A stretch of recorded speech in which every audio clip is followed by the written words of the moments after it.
I think I was sort of destined to do this in a way. So 30 years of flying vintage aeroplanes, and I'm just steeped in the lives of the pioneers in a way. So this is the ultimate, to really try and recreate something of Amy's flight. It's not possible to reproduce what she did. As a matter of fact, once you get used to it, when you first start flying over the cockpit, it feels quite hostile. It's noisy.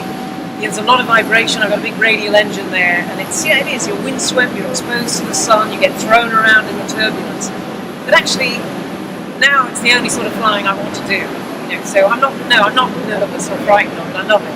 It's the only time I honestly ever really relax is when I'm in the airplane. What happens on the ground is much more terrifying. To do it in tribute to Amy. So it's a convergence of elements. I mean, it's a culmination of 30 years of flying for me.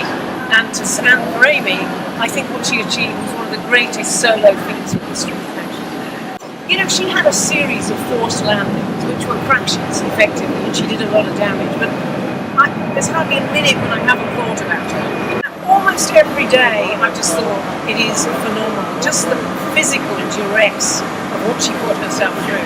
She had twice the range I do, so she was flying for between 8, 10, 11 hours a day.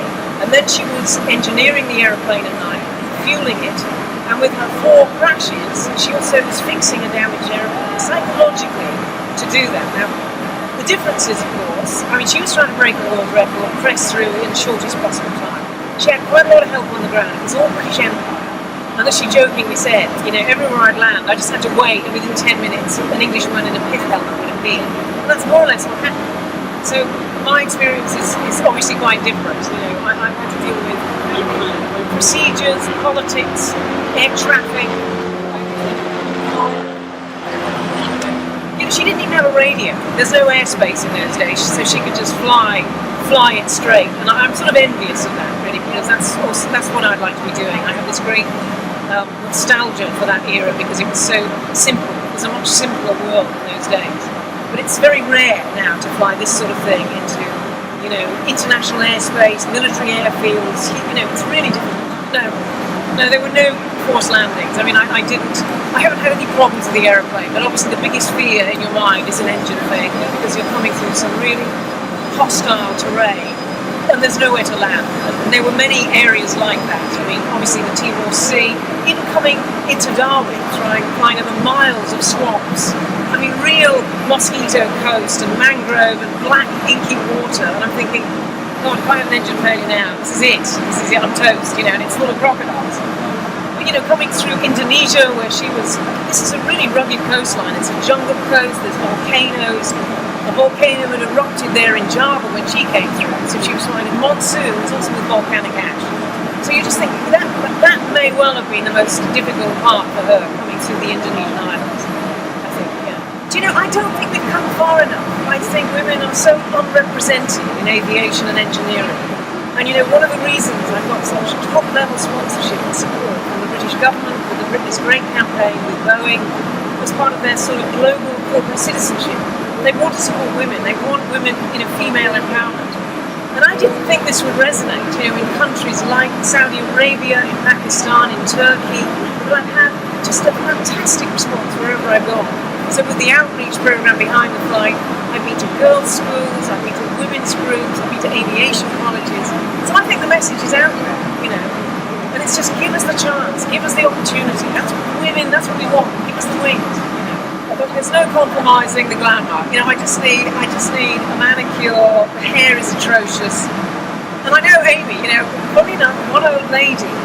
She's now something like 93, and her niece contacted me about the trip, and then she met Amy when she came through in Australia. And the one thing she noticed about Amy was her red fingernails, and she smoked cigarettes with a holder.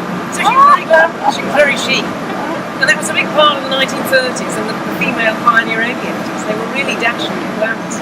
So I've blown that one. Most immediately is to get the aeroplane sorted. So we're going to take the wings off it and ship it to Seattle, to Boeing there, and prepare it for flying across the States next year for Boeing Stearman B75N1 N56200. I'm going to go and see my family in New Zealand. My mum is 80 in February.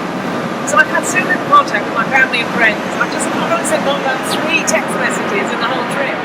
So it's been just so intense that I just want to re-engage a bit with that and enjoy simply, Prince Michael of Kent has been a fantastic supporter from the word go. So I had him in the aeroplane, but on the actual trip I took Princess Rima bint Bandar bint Sultan Al Saud with me. So she was there in her full abaya, and I said, would you like to come for a flight? I tell you what, she stripped it off and she was in that front seat faster than you could blink. And then I had Prince Nikolaos of Greece, who came and met me in Gwadar in Pakistan, and actually that was one of the most fantastic flights the whole trip. So through the mountains of southern Baluchistan, I mean just the most rugged, dramatic mountain range. Now Amy hated it, she thought it was all these hideous, I think is how she described it, serrated edge mountains, and it would have been catastrophic with an engine failure. So I had him on board for that, and then flying into Karachi. One of the biggest risks there, hundreds of birds, huge vultures, eagles, hawks and buzzards over the city, and I thought, oh my god, if I hit one of these, that honestly would be cancer, it would be disastrous. So that was actually, one of the biggest risks.